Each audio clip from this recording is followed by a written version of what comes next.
Welcome back. This is Mr. Pillsbury from Mission Vale High School, World History. We are here on part two of World War II. We're looking at the Pacific Theater. We just got done going through Europe and what Germany's trying to do over there. And so this is going to be more about what's going on in the Pacific. I think World War II is difficult to understand because it was a global war. There was so much going on. We're going to break it down just so you can understand it into kind of more two parts. We're started with Europe, and now we're heading over to the Japanese side. Let's start with our essential question. Our question says, how does war impact society and the environment? Obviously, every facet of life will be impacted, especially in the United States of America. During this time period, the United States will be brought into the war because of what Japan has done. We were not in the war previous to this. We were supporting Europe with cash and carry and some other things to allow them to try to be successful against the Germans. So if you get out your diagram, let's go ahead and start going through the diagram, and we will start with the causes for the Japanese path to war. First one's going to be the economic conditions. Japan was dissatisfied and they wanted more resources, specifically oil, which is one of the reasons why they took out Pearl Harbor, is because we decided that we were not going to sell them oil anymore. And so because of that, they decided to blow up Pearl Harbor, which was not an attempt to actually win the war. That was an attempt to knock us out and paralyze us so that they could take over Southeast Asia and some of the other things. Number two, like I just said, they wanted to expand into Southeast Asia and, parts of Mongolia, areas of North China. They just kind of wanted to go crazy during that time period. The third cause for the Japanese path to war was they thought that they were better. They thought that they were superior than other nations at that particular time and that they deserved a right to be at the top and to be a global power. So that's what they did. So let's go on to our next slide. I'm trying to keep this to around 10 minutes. So one of the things that Japan does is they will invade Manchuria in 1931, and this will be a direct violation of the Treaty of Versailles, which is very similar to that of what the Germans were doing in their country a little bit later. And so in 1937, one of the things that we're going to talk about is called the Rape of Nanjing, or the invasion of Manchuria. I'm just going to go over it on this side on the diagram because I think it's a little bit more detailed. Japan needed resources to expand. This was the foundation of everything that they were doing. And Manchuria at this particular time had lots of resources that Japan needed, specifically oil and metals. And so Japan had already colonized Korea in 1910. They won a war against Russia in 1905, which was absolutely incredible. And then the Japanese are going to basically blow up some things within China. And so the Japanese will use this to justify taking their land in 1931 and 1937. This event's going to set the stage. That's going to allow them to attack China again in 1937, which would be called the Rape of Nanjing. This is where 300,000 people will die as they're looking for more resources. And so they're going to start off by setting themselves up with this incident. They're going to blame the Chinese for a railway that got blown up, but actually they created the incident, which is why it's such a horrible thing. And 20,000 people were raped, which is why they call it the Rape of Nanjing, or Nanking, whatever you prefer is fine. So this is kind of how this starts for the Japanese. We're not too here's what they wanted. The invasion of Manchuria was about three things. It was about resources, it was about colonization, it was about the Mukden incident, which is obviously where they blew up the railroad. So let's keep going here. Let's talk about December 7th, 1941. This is their big event. For my generation, we have 9/11. For your generation, it's going to be the coronavirus. For their generation, it's going to be Pearl Harbor. Pearl Harbor was the location for many of the Pacific Fleet, and so that's where they were located. And Japan had been planning this for probably multiple years. And on December 7th is when they flew in, even though multiple alarms were set off. They basically still managed to be successful in their attack. Sorry, I've got a little issue here that I've got to fix. Okay, so one of the things that you need to know is that on this particular day, 18 ships were sunk and that there's going to be over 4,000 casualties. This is a direct result from the fact that we were selling them 12,000 tons of fuel a day, and we will freeze trade with them as we were selling them 80% of their fuel. And here is a picture and some information about Pearl Harbor. Obviously, this is going to be a surprise attack, and you can kind of see some of the details. 2,403 people were killed during that time, and so that's kind of what's happening. The Japanese are going to be using kamikaze pilots in this time period, where they take their planes and they run them into ships on purpose, exploding them.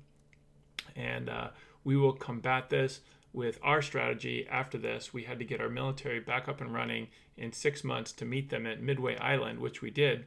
And we are going to be doing a policy called island hopping, as we hop from island to island to get close enough to drop an atomic bomb on the island of Japan. So let's keep going for the sake of time. There's another picture of what Pearl Harbor looks like. If you've been there, it's really a powerful place and a memorial to see. I've been there, and it was just an incredible time to visit Pearl Harbor. So let's keep going. I'm not sure if I want to spend a ton of time on this or not, but we'll just kind of go quickly through this. So the Battle of Coral Sea and Guadalcanal. This is the first time that the Japanese will be stopped as they attack British New Guinea. Admiral Nimitz sent 2 aircraft carriers to fight the Japanese. This is kind of directly after Pearl Harbor took place. There's also the Battle of Guadalcanal. This battle is also a major turning point, as the U.S. will gain some territory from the Japanese. We don't typically focus on this. This is not one of the major battles that we focus on. But the next battle is completely important, because this is what actually turns the tide of the war. There's a great movie, highly recommend it, called Midway, which I wish I could ask you to see, which I probably will. But this movie, or this particular incident, occurred 6 months after Pearl Harbor, and the Japanese did not think we were going to get our planes or our ships up and running in time for that. And so what's going to happen is we will destroy 3 out of the 4 Japanese carriers at this particular incident, which is why this is such a powerful incident, which is essentially going to take them pretty much out of the war. They're not done fighting yet, but this is really going to hurt them, and it allows the United States to take an offensive position. This is primarily an air battle. This is not a sea battle. This is not a land battle. Midway is a small little airport. It's an atoll in the middle of the Pacific, and so this allows us to strategically win that battle.